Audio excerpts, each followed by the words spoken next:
Hari ini ramai, banyak pihak yang membicarakan bahwa saya adalah gubernur konten.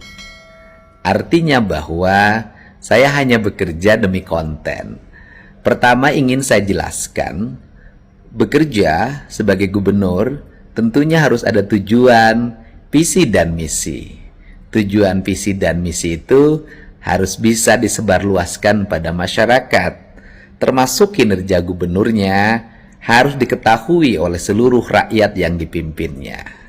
Dulu sebelum saya menjabat gubernur itu menggunakan anggaran negara yang ada di Dinas Informasi dan Komunikasi.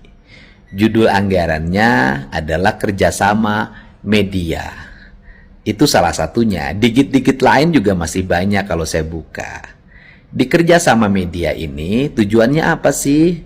Tujuannya agar seluruh langkah-langkah gubernur, kebijakan-kebijakan bergubernur, pekerjaan-pekerjaan gubernur itu bisa dimuat oleh berbagai platform media. Platform media itu nanti menyebarluaskan dalam bentuk narasi berita, dalam bentuk tayangan gambar maupun tayangan video atau tayangan tulisan.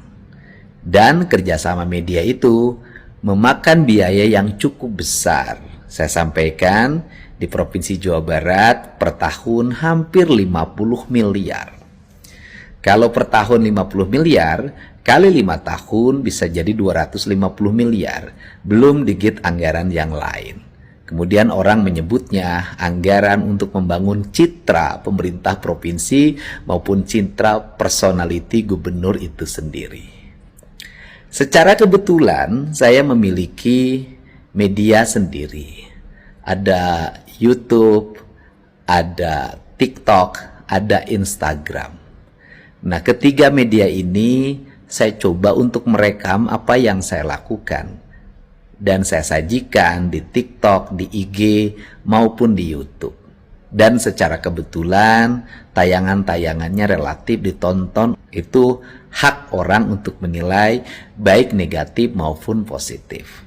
Tetapi dari sisi aspek kepentingan pemerintah, maka sudah terjadi yang disebut dengan realokasi anggaran. Realokasi anggaran itu dari 50 miliar menjadi 3 miliar. Maka negara, pemerintah provinsi diuntungkan 47 miliar.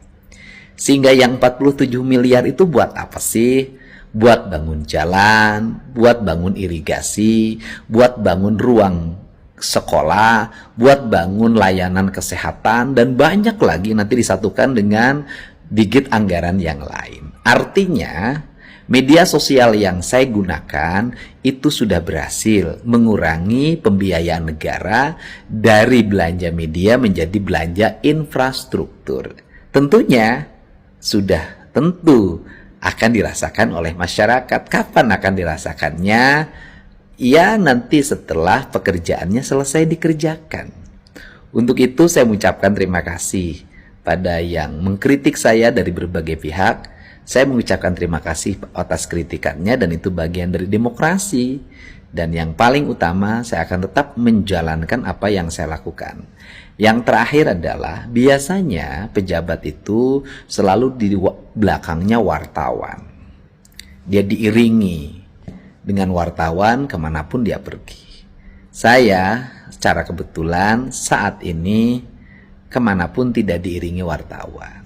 Saya cukup dengan anak-anak saya aja yang mengambil gambar, kemudian saya muat. Dan tetap pada akhirnya wartawan bisa menulis berita. Dari mana menulis beritanya? Dari platform media yang saya miliki. Bisa ngutip dari IG, bisa ngutip dari TikTok, bisa ngutip dari YouTube. Bukankah ini bermanfaat bagi kepentingan orang banyak? Tetapi kalau tidak dibicarakan, ya tidak akan pernah ramai. Hatur nuhun ya, buat yang suka dan yang tidak suka, kedua-duanya sahabat saya.